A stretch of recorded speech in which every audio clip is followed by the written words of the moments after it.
Hello বন্ধুরা, আসসালামু আলাইকুম। কেমন আছেন আপনারা সবাই? আশা করি ভালো আছেন, সুস্থ আছেন। আমিও আমার পরিবারকে নিয়ে ভালো আছি মোটামুটি।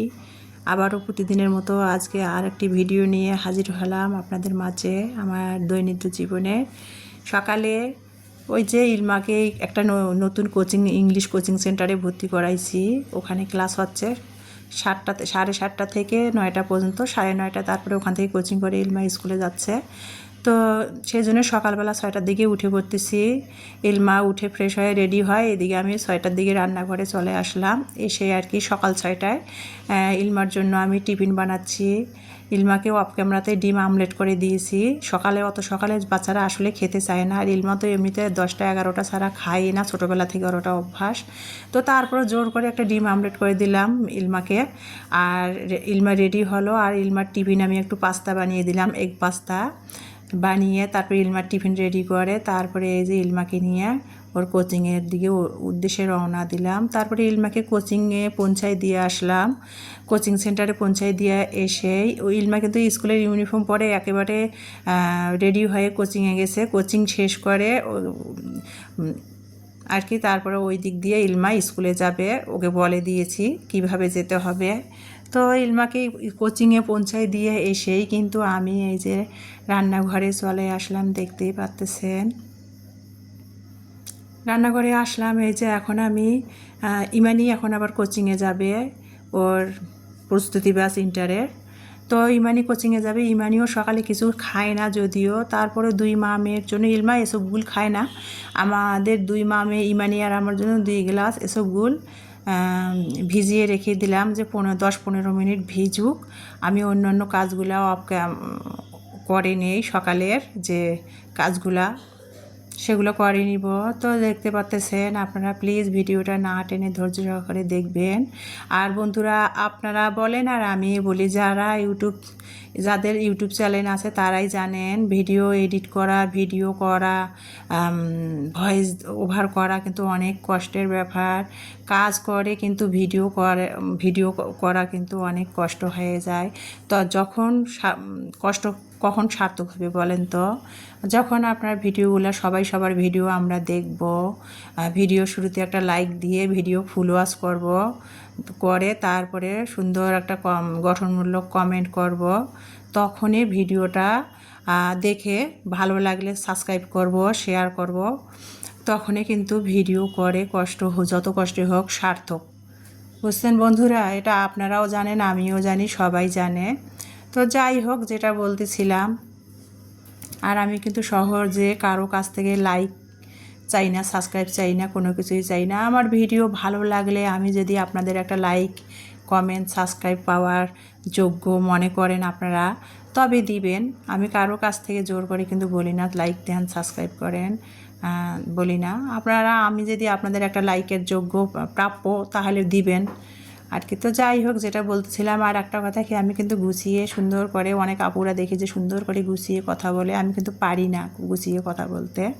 এটা মনে হয় আমার দুর্বলতা। তা যেটা বলতেছিলাম, গতকালকে যে কিছু কাপড় কেচে দিয়েছিলাম, তো সেগুলো বারান্দায় রেখে দিয়েছিলাম। আর আমার বারান্দা তো একবারে ছাদের কাজ বারান্দা, জ্বালানায় করে। তো জ্বালানায় বারান্দায় নেড়ে দিয়েছিলাম ব্যালকনিতে, সেগুলো শুকিয়ে গেছে। আর সন্ধ্যাবেলা কালকে কিন্তু একটু বৃষ্টি হয়েছিল 6টার দিকে, তো সেগুলো কিন্তু আমি খাটের মধ্যে, তারপরে ডাইনিং টেবিলে আর কি কাপড়গুলো মেলে দিয়ে রাখছিলাম, বারান্দা দিয়ে যেহেতু ছিটা পানি আসে। তো সেগুলো শুকিয়ে গেছে ফ্যানের বাতাসে, সেগুলো সকালে আমি গুছিয়ে নিলাম। আর এই যে দেখতে পাচ্ছেন, তারপরে কিন্তু আমি এসবগুলোর পানিটা খেয়ে নিলাম, গ্যাসের ওষুধ একটা খেয়ে নিলাম। খেয়ে এই যে তারপরে কিন্তু 5 মিনিট হয়ে গেছে। তারপরে এখন কিন্তু আমি এই যে নাস্তা খাচ্ছি। এই যে সকালে যে পাস্তাটা বানিয়ে নিলাম, এর সাথে কিন্তু একটা ম্যাগি নুডলসও মিশাই দিয়েছিলাম। তো ম্যাগি নুডলসে আর পাস্তায় একসাথে রান্না করলে কিন্তু অনেক মজা লাগে। মাংস চিকেন দিয়ে রান্না করেন আর এগ পাস্তাই করেন না কেন, অনেক ভালো লাগে নুডলসে আর পাস্তায় মিশিয়ে রান্না করলে। তো সেটাই করেছিলাম, সাথে ডিম সিদ্ধ করে নিয়েছি, ডিম সিদ্ধ নিয়ে নিয়েছি, আর সস দিয়ে পাস্তাটা খাচ্ছি। আর ডিম সিদ্ধর মধ্যে একটু সস দিয়েছি, এভাবে খেয়ে দেখবেন অনেক কিন্তু মজা লাগে। এই যে ডিমের যে সাদা কুসুমটা আছে না, এটার মধ্যে একটু সস মিশিয়ে খাইতে কিন্তু অনেক মজা লাগে, তো সেটাই করতেছিলাম। জানি না এটা ক্ষতি করে না উপকার না অপকার সেটা জানি না, কিন্তু মুখের স্বাদের জন্য একটু দিচ্ছিলাম সিদ্ধ ডিমের মধ্যে সস মিশিয়ে দিয়ে খাচ্ছিলাম সকালের নাস্তাটা। তো আজকে রোজ সোমবার, সারা বছরে কিন্তু আমি প্রায় 5-6 বছর ধরে কিন্তু আমি সারা বছরে সোমবার আর বৃহস্পতিবার করে রোজা করে থাকি, নফল রোজাগুলা। ইদানিং এই যে গেল রমজান, যে রমজানের পর থেকে কিন্তু আমি আর এই যে সপ্তাহে যে সোমবার আর বৃহস্পতিবার রোজাগুলো করি, নকল রোজাগুলো, সেগুলো কেন থাকতেই পারতেছি না। এতটাই আমার সমস্যা দেখা দিচ্ছে, গ্যাসের প্রবলেম, গ্যাস্ট্রিকের প্রবলেমও দেখা দিচ্ছে, তারপরে যে মেরুদণ্ডর সমস্যা দেখা দিচ্ছে, গ্যাসের ওষুধ খেতে হয়, তারপরে ব্যথার ওষুধ খেতে হয়, এই জন্য রোজাগুলো থাকতে পারতেছি না। আর আমার বাবার বাড়ি থেকে আমার মা, ভাই বলতেছে, বোন বলতেছে যে আমার তো বাবা নাই, আমার মা সবসময় ফোন করে বলতেছে যে আপাতত রোজা, নকল রোজা না নিষেধ করতেছে করতে, আগে সুস্থ তারপরে তো সব কিছু, তাই না, সেটাই বলতেছিল। তো সেই জন্য আর কি আজকে রোজ সোমবার থাকা মানে যাওয়া সত্ত্বেও কিন্তু আমি নকল রোজা করতে পারতেছি না অসুস্থতার কারণে।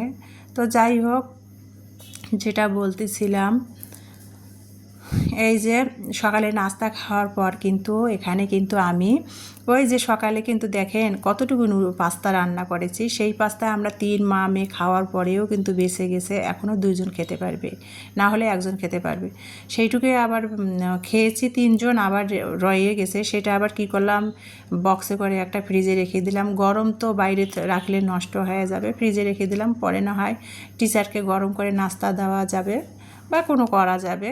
টাকা দিয়ে কেনা জিনিস সব কিছুর দাম বেশি, নষ্ট করে তো আর লাভ নাই, সেটা ফ্রিজে রেখে দিলাম। দিয়ে এখন এই যে দেখতে পাচ্ছেন আমি কিন্তু ওই যে বৃহস্পতিবার আমি কিছু সামনে যেহেতু কোরবানি আসতেছে, কিছু মশলা আমি তো সব তরকারির জন্য যে মশলাটা ব্যবহার করি সেটা কিছুদিন আগে করে নিয়েছিলাম। তা আমি মশলা করি 2-3 মানে 2 থেকে 3 মাসের মধ্যে আমি খেয়ে শেষ করি, আবার শেষ হয়, আবার মশলা আমি হাতে বানিয়ে নেই। তো বেশি একবারে বছরের জন্য কাভার করে নেই না মশলা আমি, আমার ওভাবে ভালো লাগে না, মানে আমার কাছে মনে হয় যে মশলার সেন্টটা বা ঘেরানটা নষ্ট হয়ে যায়, সেই জন্য আমি 2 মাস 2-3 মাসের মতো করে মশলা ব্লেন্ড করে নেই।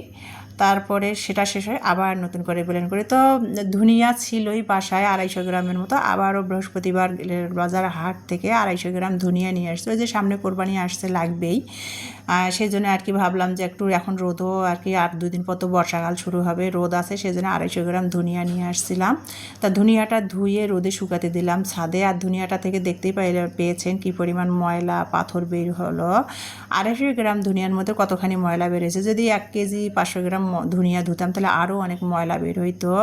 ধনিয়া আসলে আমি জিরা কিন্তু রোদে শুকায় পরিষ্কার কাপড়ের মধ্যে ডলা দিয়ে ঝেড়ে নেই, আর জিরা কখনো আমি ধুই না, মানে জিরা ধুলে জিরার যে যেটা ঘেরানটা স্বাদটা নষ্ট হয়ে যায়, শুধু আমি মশলার মধ্যে ধনিয়াটা ধুয়ে নিই। ধনিয়ার মধ্যে টিকটিকির পায়খানা, তারপরে ইঁদুরের পায়খানা থাকে, অনেক রকমের পায়খানা থাকে, পাথর ময়লা থাকে, সেই জন্য আমি ধনিয়াটা ধুয়ে নিই। আর ধনিয়া ধুলেও ধনিয়ার সেন্ট নষ্ট হয় না।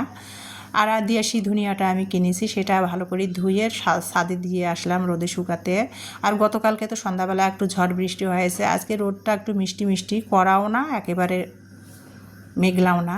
তো যাই হোক, ছাদে দিয়ে এসে যে দেখতে পাচ্ছেন 4 তলায় এটা ওষুধ প্রশাসন কার্যালয়, 4 তলা ভাড়া, আর এক পাশে আর ফিনান্সিং অফিস ভাড়া, আর 3 তলাতে তো আমরা থাকি। তারপরে বাসায় চলে আসলাম, ছাদ থেকে মশলাগুলা নেড়ে দিয়ে, এখন 12টা বাজে, খালার তো 12টার মধ্যে রান্না কমপ্লিট হয়ে যায়, ওই যে বাড়িওয়ালা ভাই 1টার দিকে নামাজ পড়ে, জোহরের নামাজ পড়েই ভাই যেহেতু ডায়াবেটিস দুপুরের খাবার খায়, খালার রান্না শেষ হয়ে গেছে। তো রান্নাঘরে দেখলাম খালা নাই, দেখতেছি উঠতেছে উপরে, আমি নামতেছি, খালা উঠতেছে, তো সেটাই আর কি রান্নাঘরে খালার ভিডিওটা করে নিয়ে আসলাম মাটির চুলার। তো তারপরে 3 তলায় নেমে আসলাম রান্নাঘরে। ফ্রিজের মধ্যে ওই যে আজ আগের রবিবারে মানে আজকে 9 দিন প্রায় হয়ে গেল, কাঁচা তরকারি বেশ ভালোই কিনেছিলাম, সেটা তো আপনাদের সাথে শেয়ার করেছি, খাওয়াই হয় না আর কি, একটা আইটেম রান্না করলে আমার মেয়েরা খেতে চায় না, আর এখানে অনেকগুলো 5-6 আইটেমের সবজি নিয়ে আসছিলাম। তো দেখেন ফ্রিজের মধ্যে ঢেঁড়স, তারপরে এই সবজিটাকে জানি কি বলে, ঢেঁড়স, আর এই সবজিটার নামটা মনে পড়তেছে না এখন আমার এই মুহূর্তে, সেই সবজিটা আর কি নিয়ে আসছি। তো এগুলো না ফ্রিজে রেখেছি, বাজার থেকে তো তরতাজাটা নিয়ে আসছিলাম, ফ্রিজে আজ 9 দিন হয়ে গেছে ফ্রিজে রেখে দিছি। গরম তো সবজিগুলা কেমন জানি ঢেঁড়সগুলা আর ইয়াগুলা কালো হয়ে গেছে। এই সবজিটার নাম আমার মনেই পড়তেছে না এখন এই মুহূর্তে। তো যাই হোক, কালো হয়ে গেছে, তো সেইটা ভাবলাম অনেকটা নষ্ট নষ্ট হয়ে গেছে, তো সেগুলো ভাবলাম যা ফালাই সালাই দিয়ে যতখানি পাই কেটে নিয়ে রান্না করি। কেনা জিনিস টাকা দিয়ে বেছে নেই, যেটা নষ্ট হয়েছে সেটা ফেলে দেয়, যেটা ভালো হয়েছে সেটা কেটে আর কি ভাজি করে ফেলি। তা ঢেঁড়সটা ধুয়ে যেগুলো ভালো সেগুলো আমি নিলাম কেটে, আর যেগুলো নষ্ট হয়েছে সেগুলো বেছে বুছে ফালাই দিলাম। দিয়ে যতখানি পেয়েছি, যেহেতু 500 গ্রাম ঢেঁড়স কিনেছিলাম, যতখানি পেলাম ততখানি ধুয়ে কেটে নিলাম। নিয়ে চুলার মধ্যে ঢেঁড়স ভাজি করার জন্য মোটা মোটা করে পেঁয়াজ কেটে দিয়েছি, 2টা তেজপাতা ছোটো করে কেটে দিলাম, 4 ফালটি করে, একটু 1 চিমটি জিরা দিলাম, আর কাঁচামরিচ দিয়ে তেল দিয়ে সেগুলো হালকা একটু ভেজে নিয়েছি, বেশি ভাজি নাই। তারপরে ঢেঁড়সটা দিলাম। ঢেঁড়সটা কিন্তু ভালো করে আমি আগে ভেজে নিব। যখন প্রায় ঢেঁড়স ভাজিটা হয়ে আসবে তখন কিন্তু লবণ দেবো। তার আগে লবণ দিলে ঢেঁড়স ভাজিটা বিজিল বিজিল হবে আর কি। তো সেটাই করলাম আর কি। প্রায় হয়ে আসছে, ঢেঁড়সের গা থেকে ঢেঁড়সগুলা তেলের মধ্যে ছেড়ে দিয়েছে। এখন আমি লবণ দিলাম, দিয়ে ভালো করে নেড়ে চেড়ে ঢেঁড়স ভাজিটা নামিয়ে নেব। ঢেঁড়স ভাজিতে শুধু কিন্তু আমি ওই যে পেঁয়াজ, 1 চিমটি জিরা, কাঁচামরিচ আর লবণ দিয়ে ঢেঁড়স ভাজিটা করতেছি, আর সেটাই আপনাদের সাথে শেয়ার করতেছি। আমি তো আর রান্নার চ্যালেঞ্জ করি না, আমি আমার ডেইলি লাইফে আমি যা খাই, যা যেভাবে চলি, আমার সেটাই আর কি আমার প্রিয় আপু ভাইয়াদের সাথে শেয়ার করি। আর আমার আপু ভাইয়ারা কত সুন্দর করে ভিডিও শেয়ার করেন, অনেক ভালো লাগে দেখে। তো যাই হোক, যেটা বলছিলাম, আর ওই যে এটাকে পোল্লাই তো বলে, এটা আপনারা কে কী নামে চেনেন জানি না। সেই পোল্লাটা আর কি আমি কিন্তু ছিলি নাই, পোল্লাটা ছেঁচে নিয়েছি। ছেঁচে নিয়ে কিন্তু পোল্লাটা ধুয়ে নিয়েছি আগে, তারপরে কেটে নিয়েছি, না হলে এই পোল্লাটা রান্না করলে না পোল্লা থেকে পানি বের হবে। তা ধুয়ে নিলাম, ছেঁচে নিয়ে তারপরে ধুয়ে নিয়ে কেটে নিলাম, গোল গোল করে কেটে নিয়ে আবারও চুলার মধ্যে পেঁয়াজ কেটে দিলাম, কাঁচামরিচ দিলাম, 1 চিমটি জিরা আবারও এই পোল্লা ভাজিতে দিলাম, আর একটা শুকনো মরিচ মাঝখান দিয়ে কেটে দিলাম, দিয়ে পোল্লাটা ভাজি করবো। এই পোল্লাটা রান্না করলে কিন্তু মিষ্টি মিষ্টি লাগে। আর এটাকে তো আমরা পোল্লাই বলি। আমার আপু ভাইয়েরা কার কার অঞ্চলে কী নামে এটাকে চেনেন তা তো জানি না। তো সেটা ভাজি করতেছিলাম, আর এটা আসলে কিন্তু মিষ্টি মিষ্টি একটু লাগে, সেই জন্য একটু শুকনো মরিচও দিছি। যদি মিষ্টি লাগে তাহলে ভাতের সাথে শুকনো মরিচটা ট্যাব্বাই আর কি খাওয়া যাবে কষলায়। তো যেটা বলতেছিলাম, সেটা ভেজে নিয়ে পোল্লাটা দিলাম, দিয়ে একটু লবণ দিলাম, হলুদ 1 চিমটি দিলাম, দিয়ে ভাজি করে নিলাম। তারপরে নামাবার আগে যেহেতু এটা মিষ্টি মিষ্টি লাগবে, সেই জন্য একটু ভাজা জিরার গুঁড়া দিলাম ফ্লেভারের জন্য। ভাজা জিরার গুঁড়া উপরে ছড়াই দিয়ে আর একটু নেড়ে চেড়ে নামিয়ে নিব। পোল্লা ভাজিটা আমার হয়ে গেল, দেখতে পাচ্ছেন। আর এটা যদি আমি কেটে ধুইতাম তো অনেক পানি বের হতো, ভাজিটা কিন্তু ঝরঝরে হতো না। আর দেখেন কত সুন্দর পটল ভাজির মতো পোল্লা ভাজিটা হয়েছে, যেহেতু আমি ছেঁচাই নিয়েছি তারপরে কেটে ধুয়েছি। তো আজকে ঢেঁড়স ভাজি আর পোল্লা ভাজি, আর খালাকে ডাল দিয়েছিলাম, ছাদে মাটির চুলাতে ডাল রান্না করেছে, আমাকে একটু দিয়েছে। আর চুলার মধ্যে না খড়ি দিয়ে মাটির চুলায় ডাল রান্না করলে কিন্তু অনেক মজা লাগে। তো সেটা নিয়েছি, সাথে ঢেঁড়স ভাজি পোল্লা ভাজি। দুপুরে খাবার খাচ্ছি, আর আমার প্রিয়, এখন বাজে 2টা, দুপুরের খাবার খাচ্ছি, আর আমার প্রিয় আপু ভাইয়া আপনাদের সাথে শেয়ার করতেছি আমার ভালো লাগাটা। তো যেটা বলতেছিলাম, কালকে তো পেঁপে দিয়ে মুরগির মাংস রান্না করেছিলাম, সেটা খেয়েছি। তো আজ